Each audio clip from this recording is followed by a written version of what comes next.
honorables to understand the reason why we have called you here and why we want to continue having an engagement with you, as well as, in particular, the ministry, which is also present here.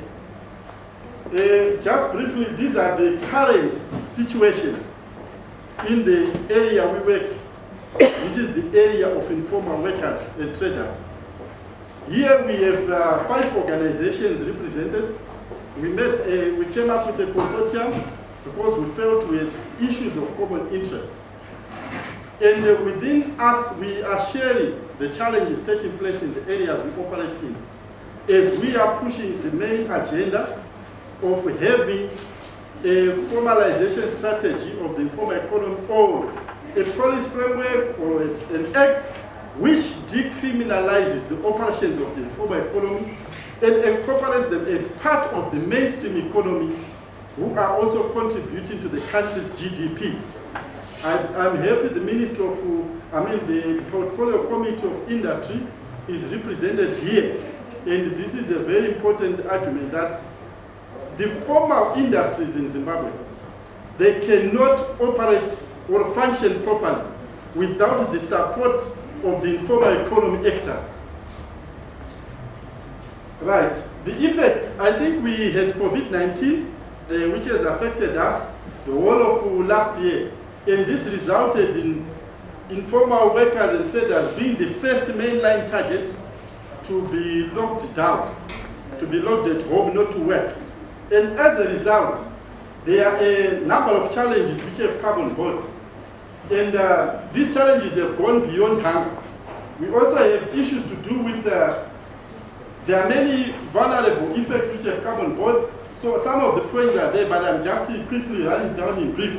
Issues to do with domestic violence, sickness, mental stress, deaths, of outstanding water bills, electricity, rental, as part of what they are facing now on the ground. And at the same time, one fact which you cannot ignore, they are citizens. We also have a situation where now, 2021, since March, the lockdown has been eased and people are starting to trade. Certainly not all people are trading. It is depending from area to area. But within the same framework of some people trading, we are seeing in some instances criminalization is still there. I'll give a very good example of Harare.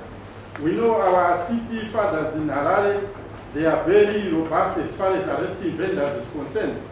And sometimes if you come across it in the CBD, the trucks they are using, they load people in there. And when they load people, there is nothing called social distance. And yet we are fighting COVID-19 as a nation. These are the current situational challenges we are facing. And I'm happy the Honorable Chair of the Portfolio Committee on Local Government is also present. This is a serious concern where when we are saying we are fighting the effects of COVID, we are also playing a role as informal workers. We feel there are other better approaches to address some of these challenges other than creating situations which then may cause further spreading of the virus. We also have noted that the Zimbabwe Public Police sometimes are also on that approach, targeting the vendors in the streets and arresting them and loading them in some small pickup. The bad part of it is how people are loaded in a small car. Yet we are fighting COVID, we are talking of social distance. Then we have some arrests taking place on vendors at most areas like Musape, Kwekwe, just to mention about a few. Can you go to the next slide? We also have some situations last week. We also were trying to give some awareness raising to some workers and traders in the informal economy in terms of how they should operate properly in the current prevailing situation. And we have picked that in some areas, like for example, the Victoria Falls, business is no longer as usual.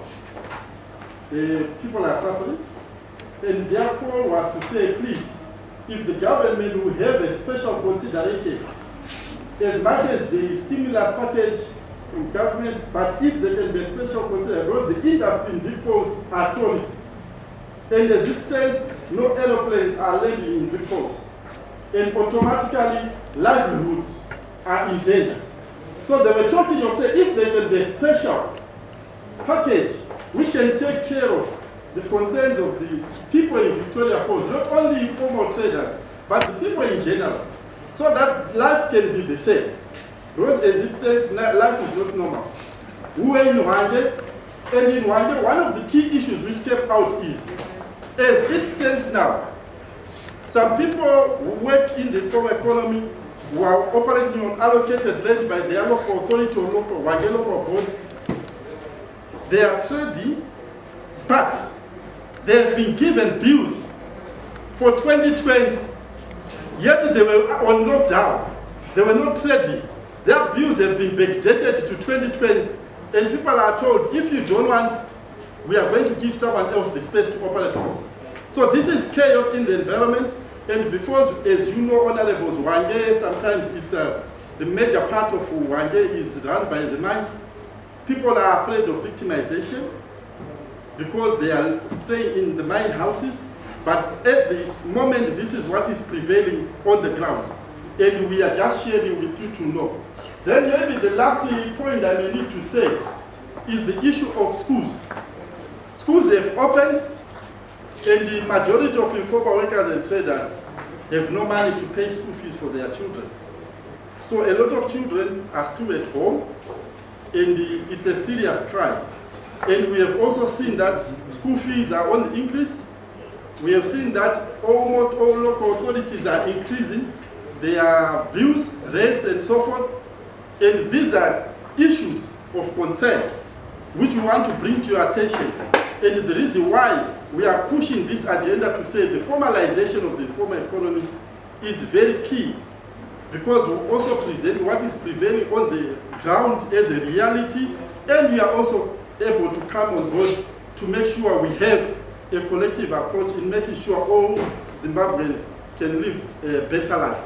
So this is what I had to share, just in brief. I think I was very brief enough. Thank you.